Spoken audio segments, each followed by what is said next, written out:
Bruno Prado, ele está de volta. Bruno Prado, bem-vindo de volta aqui ao Bate Pronto, ao Canelada, às transmissões da Jovem Pan. Boa tarde. O que falar aí da estreia do grupo principal do São Paulo no Paulistão e com vitória, Bruno? Quem é ele, né? Boa tarde. Ele tá de férias que, pô, você... Licença prêmio, pô. Inacreditável. Licença E dando mais trabalho pra você, né, Flávio? É lógico, por isso que eu tô reclamando. Porra, ele não vem... Aí o cara olha Prado, ele mete lá e vamos nós, né, pô? Boa tarde, Pedro. Boa tarde a todos.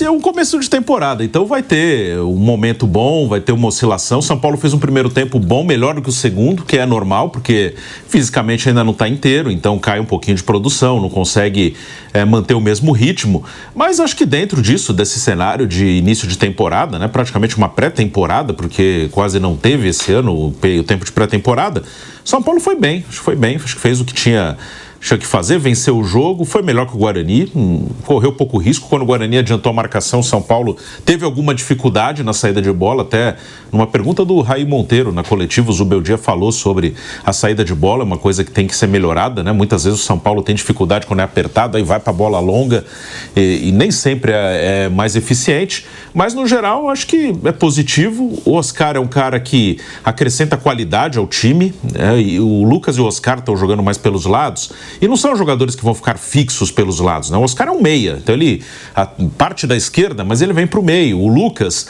é um cara que as pessoas veem como um ponta direita, mas ele não é aquele cara que fica colado na linha de fundo, ele vai vir para dentro também. Ele tem aquela jogada dele bem característica de driblar de fora para dentro, de trazer a bola para dentro, driblando em velocidade. Então eles vão estar muitas vezes próximos. Acho que os quatro da frente vão se aproximar, pelo menos o Oscar, o Lucas e o Luciano. O Caleri às vezes fica um pouco isolado. São coisas a serem acertadas. A dupla de volantes Pablo Maia e Alisson, os dois de volta também dão uma qualidade maior ao time. Eles fizeram falta no ano passado. O Pablo Maia praticamente não jogou o Campeonato Brasileiro, ele se machucou na terceira rodada do campeonato, num treinamento, né? Antes da terceira rodada, que era um clássico com o Palmeiras. Ele se machucou, então ele não jogou brasileiro. Tanto que ele não está jogando os 90 minutos ainda. Ontem ele foi substituído também. Então é um cara que aos pouquinhos vai retomar a sua melhor condição e é muito bom jogador. Chegou a estar até na primeira convocação do Dorival Júnior. E o Alisson já voltou no finalzinho do ano passado e é um cara que se encontrou nessa posição de segundo volante lá desde 2023, quando o Dorival Júnior o colocou ali. Essa dupla Pablo Maia e Alisson é uma dupla que se encaixou bem, assim, na bola, não no papel, na bola jogada, mesmo que no campo, eles não ficam devendo para quase nenhuma dupla de volantes aí do futebol brasileiro. Então, acho que dentro dessa questão, pré-temporada, um time ainda não está na sua melhor condição física, acho que foi legal. O Oscar vai acrescentar um jogador diferente ao time. O único diferente era o Lucas. Não quer dizer que os outros são ruins. O Luciano é bom jogador. O Luciano, o cara que mais uma vez decidiu o jogo, garantiu 3 pontos para o São Paulo. O Caleri não está em boa fase, mas é bom jogador. Eu elogiei os volantes aqui. O São Paulo tem um bom time, mas diferente era o Lucas. Agora pode ter outro diferente, que é o Oscar. Isso pode ser importante nos momentos mais decisivos da temporada. Foi a estreia aí desse quarteto também no Paulistão, que a gente destaca, que a gente fala, Oscar, Lucas Moura, Caleri e Luciano. E será que a gente vai ter também esse quarteto no Majestoso? Fica a pergunta. Já dá para imaginar esse quarteto jogando contra o Corinthians, Vanderlei? Eu imagino que ele vai colocar a principal força, né? Eu acho que o São Paulo vai colocar aquilo que tem de melhor. Acho que essa é a disposição do professor Zubeldia. Tomara que seja assim e já começar a avaliar realmente o que o São Paulo pode fazer na temporada. A gente está falando do São Paulo, você está falando já o jogo, estamos falando do jogo já? Isso. Então tá. Então eu queria só dizer que a meu ver, antes da bola rolar, o Corinthians está mais ajeitado que o time de São Paulo. E se você recuar só apenas algumas semanas, você tem que. Não é de expectativa, desejo, sonho, imaginar. Não é isso. Você tem que dar uma avaliada no tempo passado recente para saber como é que esses times podem estar. Puxa vida, em dezembro, tá aí, acabou agora, né? Em dezembro, o Corinthians ganhou os jogos que ele participou, ele fez 3 jogos em dezembro, se eu não estiver equivocado, ou 2 jogos, ganhou os 2. O São Paulo, os 3 que fez em dezembro, perdeu os 3. Pronto, e dezembro é agora, viu? Terminou algumas semanas aí, certo? Então, o Corinthians terminou mais embalado que o São Paulo. O São Paulo, na temporada passada, o resto é discurso, a meu ver. O São Paulo teve 56% de aproveitamento. Ele teve 56% de aproveitamento no primeiro turno e teve 56% de aproveitamento no segundo turno. Foi, sem grandes emoções. Conseguiu a vaga para participar da Libertadores, mas foi uma participação que não arrancou suspiros na temporada. Eu estou falando do Campeonato Brasileiro. Esse foi o São Paulo que em 2024. Em 2025, o São Paulo jogou os 2 jogos lá daquela competição que foi um lazer, claro, pelo menos eu concordo com a presidente Leila Pereira, que falou que o pessoal adora viajar, cartolagem, não estou falando dos jogadores, adora viajar. Então, o São Paulo não ganhou os 2 jogos. Empatou com o Cruzeiro, empatou com o Flamengo. O São Paulo veio, começou a temporada, agora janeiro, certo? Empatou com o Botafogo. O Botafogo foi o 14º da Série B. 14º da Série B, o São Paulo ganhou. Empatou. E o São Paulo ganhou do Guarani, o lanterna da Série B que caiu para a Série C. Poxa vida. E o Corinthians teve uma arrancada final, ganhando uma sequência de 27 pontos, escapou do rebaixamento, ganhou uma vaguinha na principal competição do continente. Então, a meu ver, está mais embalado. E o tempo em que Memphis e Yuri estão jogando juntos conspira a favor do Corinthians. Né? Dizem que o tempo é tão importante, eles estão mais entrosados, digamos assim, do que a dupla que está chamando a atenção agora da torcida do São Paulo, Lucas e o Oscar. É isso. Pode ser diferente? Pode ser diferente, claro que pode ser diferente. Eu estou falando antes da bola rolar, eu não sou mãe de Ná, antes da bola rolar. Flávio Prado, já projetando aí esse majestoso e falando desse quarteto que atuou junto pela primeira vez, né? Luciano, Caleri, Oscar e Lucas Moura. No ano passado, Luciano foi o artilheiro do São Paulo e o Lucas Moura foi o que teve mais participações diretas para gol. E agora, chegando o reforço do Oscar, o que a gente pode esperar desse São Paulo para enfrentar o Corinthians? Você entraria com os 4 em campo, Flávio? Então, ontem a gente conversava sobre isso durante a transmissão e se colocava a hipótese de sair o Luciano, entra o Ferreirinha. Aí eu acho que o São Paulo fica muito exposto. O Luciano ele ajuda mais a compor e entendo que é um jogador de extrema utilidade. Então eu tenho a impressão que vai mais ou menos caminhar por aí, em determinado momento, dependendo de como tiver o jogo, dar uma reforçada maior no meio campo. Mas entendo que sim, que vai começar dessa maneira, até porque não são jogadores que ficam enfiados dentro da área, todos eles participam muito.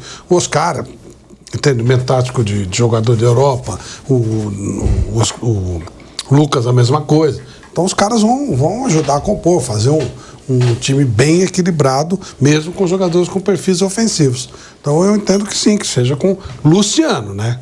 Colocar o Ferreirinha, ele é outro tipo de jogador para outro tipo de ocasião. Para um contra-ataque, para uma jogada de velocidade pelo lado, quando o São Paulo estiver sendo atacado. Para o São Paulo ser bem ofensivo, no meu modo de entender, ele precisa ter um equilíbrio a partir do meio, e aí eu usaria mais o Luciano. Eu acho que eu tenho a impressão que ele começa com o Luciano, não vejo assim. A menos, Pedro, que ele sinta, por exemplo, o Oscar não tem condição para suportar 90 minutos. Aí ele pode, de repente, deixar o Oscar no banco e colocar no segundo tempo, numa situação onde o adversário já esteja mais desgastado. Aí pode ser. Mas se tiver todo mundo bem, eu acho que ele começa com os 4 e depois ele vai tirando na medida que houver o desgaste no jogo, do resultado, dependendo do que estiver acontecendo. Pensando no encaixe da equipe, Bruno Prado, e também na parte física, porque são 4 jogadores acima ali da faixa dos 30 anos, desse quarteto que a gente mencionou, mas são 4 jogadores que podem resolver um jogo, podem decidir um clássico a favor do São Paulo, Bruno Prado. Sim, e acho que ele vai manter, pelo menos para esse jogo, como o Zubeldia falou aí, ele vai rodar o elenco, que é normal. O Corinthians está fazendo isso também. O Corinthians, na primeira rodada, foi um time, se você comparar com o time que terminou o Brasileiro, que é o que se imagina de titular do Corinthians, na primeira rodada foi um time reserva do Corinthians, lá em Bragança. Na segunda rodada, com o Velo Clube, um time mais próximo do que é o titular, do que terminou o ano. E na terceira rodada, com a Água Santa, um time parecido com o da primeira, ou seja, foram 2 jogos com um time mais para reserva e só um jogo do Corinthians com um time mais para titular. O São Paulo fez os jogos nos Estados Unidos, trocando bastante, eram amistosos, e jogou com o time reserva em Ribeirão Preto. E ontem foi a primeira vez que fez um jogo mesmo com o time titular. Então, esse rodízio vai acontecer. Como é um clássico, os dois imagino que estarão com o que podem escalar de melhor. E a melhor formação do São Paulo, pelo menos nesse comecinho de ano, depois com o tempo a gente vai ver o que vai encaixar melhor, o que não vai, o treinador vai fazer as observações dele, é o time que iniciou ontem. Acho que ele vai, se não tiver ninguém com problema físico, eu acho que ele vai repetir os 11 que iniciaram ontem, né? Se não tiver ninguém com alguma questão ali, com algum problema de um jogo de quinta para domingo. E o Corinthians também imagino que virá com um time mais próximo do titular. O Memphis, por exemplo, ainda não iniciou nenhum jogo nesse ano. Talvez no domingo seja o primeiro. O Garro não jogou ainda, mas esse aí eu já não sei se vai jogar, porque ainda não jogou nenhuma vez. Mas eu imagino que o São Paulo, o Zubeldia, nesse início de ano, ele vai tentar essa formação. Não em todos os jogos, por causa da parte física. Como jogou com o Guarani, jogou com o Corinthians, acho que no outro jogo ele vai trocar bastante. Mas para os jogos mais importantes, eu acho que a primeira ideia de time titular do São Paulo para esse ano é o time que jogou ontem. E a gente tem aqui os números do Oscar nessa estreia oficial com a camisa do São Paulo Futebol Clube. 65 minutos em campo, uma grande chance criada, 3 passes decisivos de 41 passes, 35 certos, 85% de aproveitamento. Tá aí na tela, ó, os números de Oscar contra o Guarani, a estreia do reforço, né? A grande contratação de impacto do São Paulo para a temporada. Então, passando aqui, ó, passes certos, 35 de 41, 85%, bolas longas certas, 3 de 3, 100%, os duelos ganhos, 5 de 11, 45%, 3 desarmes, uma interceptação, uma falta sofrida. Os números de Oscar com a camisa do São Paulo, pelo menos nesse primeiro jogo. Agora já tem um clássico contra o Corinthians, né? Um clássico majestoso. O Oscar, em entrevista, disse ontem que acha que jogou bem, mas poderia estar jogando mais até do que jogou. É começo de temporada, todo mundo ainda pegando no tranco, pegando no ritmo, mas deve ser uma das novidades do tricolor paulista contra esse Corinthians. Corinthians, gente, que vem embalado, já contabilizando aí as vitórias da temporada passada e esse início de Paulistão, 100% de aproveitamento. São 3 jogos, 3 vitórias do Coringão e pegando também o ano passado, já são 11 vitórias seguidas do Corinthians do Ramon Dias, né, Vanderlei? O Corinthians, você já disse aqui, é o que chega melhor alinhado, melhor ensaiado. Corinthians é o favorito para o clássico contra o São Paulo? Mesmo jogando no Morumbi, Vanderlei? Acho que chega melhor.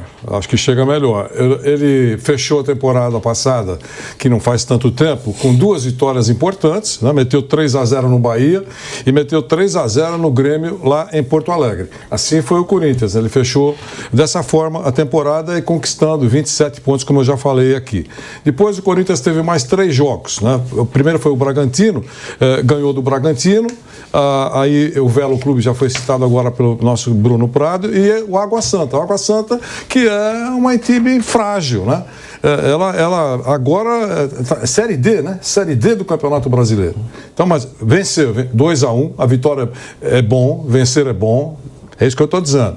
Venceu, mas venceu a Água Santa, não foi o Manchester. Então, de qualquer maneira, pelos últimos tempos, o Corinthians está mais ajeitado. Virou até brincadeira, esquecemos de quando foi a última derrota do Corinthians. Já tem manchetes até nas últimas horas. O Corinthians não para de vencer. É isso. É porque realmente eu não falei que está jogando muito bem. Ele está ganhando e está mais ajeitado. Está treinando há mais tempo, tem uma série de jogadores que estão lá há mais tempo. O Corinthians está vivendo um cenário muito agitado, fora de campo. Aparentemente não está afetando o futebol, mas claramente é um clube mais agitado do que o São Paulo.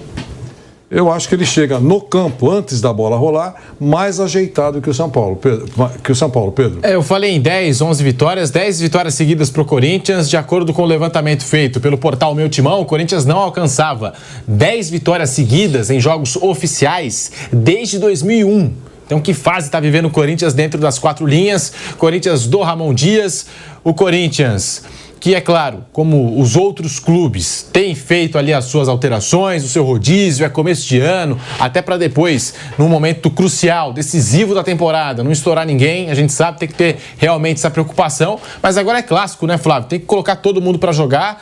A gente viu até o Palmeiras, né? O Palmeiras continuou com o rodízio, mas ainda assim levou para Vila Belmiro um time interessante. O Santos, eu acho que talvez dos 4 aqui de São Paulo, dos 4 grandes, é o time que tem feito os seus testes, mas é o que está entrando com aquela força máxima, né? O time A. E o Corinthians, e eu acho que o São Paulo também, por ser clássico, por ser um majestoso, eu acho que eles deveriam, né, proporcionar ao torcedor esse grande espetáculo que está faltando no Paulistão. E já quero saber a sua expectativa para esse Corinthians e São Paulo e Corinthians, Flávio Prado. Pedro, assim, são pouquíssimos jogos do Campeonato Paulista que tem algum nível de equiparação.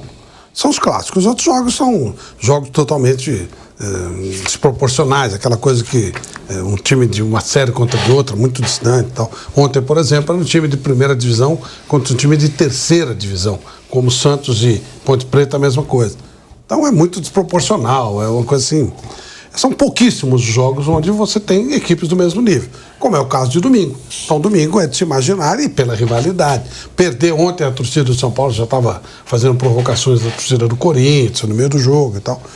Então, eu acho que todo mundo vai ter que jogar com força máxima. Perder um jogo desse começa a gerar um certo incômodo. A gente sabe que o futebol brasileiro, o amor e o ódio, somente ao treinador, é muito rápido.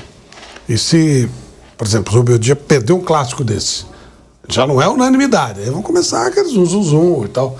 E do lado do Corinthians, com essa turbulência política, perde um clássico? Como é que fica o clima para a votação de segunda-feira, hein? Apesar que não vai ser segunda-feira, infelizmente. Ah, já adiou de novo? Já suspendeu de novo? Que isso, cara? Infelizmente, eu já tô com a minha barraquinha pronta. Eu já tô com... Vou fazer igual o show da Madonna, fazer uma barraca, ficar vendo. Tô ansioso por essa votação, mas infelizmente não será nessa segunda-feira. Mas essa aí se basta, não precisa do time. Nossa Senhora. Mas o time é que, assim, pelo que a gente acompanha, é o time que vem mantendo aí, claro, né? Claro. É um argumento essa diretoria do Corinthians, né? Mas o fuzuê tá tão grande. Tem aquele torcedor que fala, não vamos mexer na diretoria, nada de impeachment, porque o time tá bem. Agora, se o time começar a ir mal... Aí não tem argumento mais, né? Então, mas o certo é que esse tipo de jogo, ele é complicado mesmo, sabe? Se você perder, você ganhou. Não é isso que vai significar a classificação nem para um nem para outro. Os dois devem se classificar. Mas se você perde, é um negócio que começa, sabe, aquele... Perdeu do Corinthians, perdeu do São Paulo, sabe? Aquele negócio só serve para te torrar a paciência. Se você perder, vai te encher o saco. Se você ganhar, não vai te ajudar exatamente. Porque eu não estou falando, o Corinthians não vai se classificar por ganhar do São Paulo, nem o São Paulo se classificar por ganhar do Corinthians. É um jogo a mais. Só que como são poucos jogos onde você tem realmente uma relevância, é bom não perder esse jogo. Para um lado ou para o outro. E eu espero que eles façam um jogo para valer. Não faça aquele joguinho de compadre, como é ruim perder, sabe, meio que 1-1 tá bom para os dois, sabe aquele negócio? Ninguém arrisca muito e tal. Eu estou mais confiante de jogo legal amanhã na Copinha, porque amanhã decide, do que propriamente no domingo. No domingo, se empatar, tá tudo bem. Amanhã, se empatar, vai para pênalti. Então, eu estou mais confiante de jogo pegado amanhã, porque os moleques têm que mostrar serviço, é um jogo que decide mesmo, do que propriamente no domingo. Domingo eu tenho um pouco de receio de, sabe, não vamos arriscar, sabe como é que é, não precisa ganhar, basta não perder, sabe? Então tem um pouco de receio desse jogo. Então pra você não tem aí um favoritismo claro pra esse jogo, né? Não, o Corinthians tá melhor, aquilo que o Vanderlei falou. O Corinthians é o favorito. Eu acho que o Corinthians chega melhor também. Chega, acho que o Corinthians... evidente que sim, mas assim, sem que, aquela coisa, sabe? 30 do segundo tempo, tá 0-0, tá 1-1, o cara sai meio que um olha pro... Ninguém fala nada, um olha pro... Vamos arrumar problema pra nossa vida, tá? Entendeu? Eu tenho muito receio disso. Começa aquele cai-cai, aquele negócio. O juiz também não quer se comprometer, sabe? Vai levando. Isso o juiz tem o perfil de empate. Eu não falei que... Quem que é ele? Flávio Rodrigues de Souza. Então, até isso, pro cara, sabe, fica bom pra todo mundo. Sabe aquele resultado fica bom pra todo mundo? Só fica ruim pra quem assiste, né? Porque o legal é que tem um ganhador. Às vezes tem um empate que é legal, mas normalmente o empate é mala. Mas então eu tenho um pouco de receio de ninguém querer se comprometer, nem o juiz, nem ninguém, ficar tudo certo. Agora amanhã não, amanhã o couro come, porque amanhã vai ganhar só um. Então você vai ter, mesmo que seja nos pênaltis, você vai tirar um sarrinho. Você viu que o Corinthians tirou sarro do Palmeiras porque foi eliminado da Copinha? Né? Então isso aí, quando decide, é legal. Domingo, como não decide, eu tenho um pouco de receio do jogo. Falando até nos últimos resultados e no retrospecto mais recente aí, desse majestoso, o Corinthians, gente, de 2021, para cá, o Corinthians só venceu o São Paulo 2 vezes, sendo o primeiro duelo da temporada de 23 no Morumbi e o jogo de ida das semifinais da Copa do Brasil, que acabou não adiantando nada porque o Corinthians, no final das contas, acabou sendo eliminado. Então, de 2021 para cá, o Corinthians só venceu o São Paulo em 2 oportunidades. Bruno Prado, quem é o favorito para esse jogo, para esse majestoso, o primeiro da temporada que vai ser disputado lá no Morumbi? Bruno Prado. Olha, eu acho que ele é um jogo bem equilibrado mesmo. Acho que os times, no nível técnico, eles são parecidos. Acho que não tem uma diferença muito grande de um time para o outro. Um terminou em 6º brasileiro, outro terminou em 7º, né? O Corinthians numa arrancada, o São Paulo ficou mais ou menos nessa posição o campeonato inteiro. O Corinthians na 30ª rodada estava na zona de rebaixamento. Aí ele dá uma arrancada e consegue chegar na 7ª posição, até porque o Campeonato Brasileiro é um campeonato muito achatado, né? A distância dos times que brigam para não cair para os times ali de uma posição intermediária, ou que até brigam por vaga na Libertadores, não é tão grande. Então o Corinthians com essa arrancada foi lá para o 7º lugar. E nesse ano, nenhum dos dois, até porque é muito começo de temporada, mas nenhum dos dois fez um grande jogo. O Corinthians, ele até conseguiu um resultado mais difícil na teoria, que foi a vitória lá em Bragança Paulista, mas era um time reserva do Corinthians, então acho que nem dá para considerar, o Corinthians jogou muito lá em Bragança, não foi assim também, o primeiro tempo inclusive nem foi bom. Então acho que é muito igual. No Morumbi o São Paulo tem conseguido levar vantagem contra o Corinthians. Uma dessas 2 derrotas que você citou foi no Morumbi, foi no Paulista, não foi 2-1, foram 2 gols do Adson, que agora está no Vasco. A outra que o Corinthians venceu na Copa do Brasil foi Itaquera, mas depois no Morumbi deu São Paulo. Então, acho que é muito igual. Por jogar em casa, até talvez o São Paulo um pouquinho à frente, mas acho que os times se equivalem. Acho que são times de um nível muito próximo.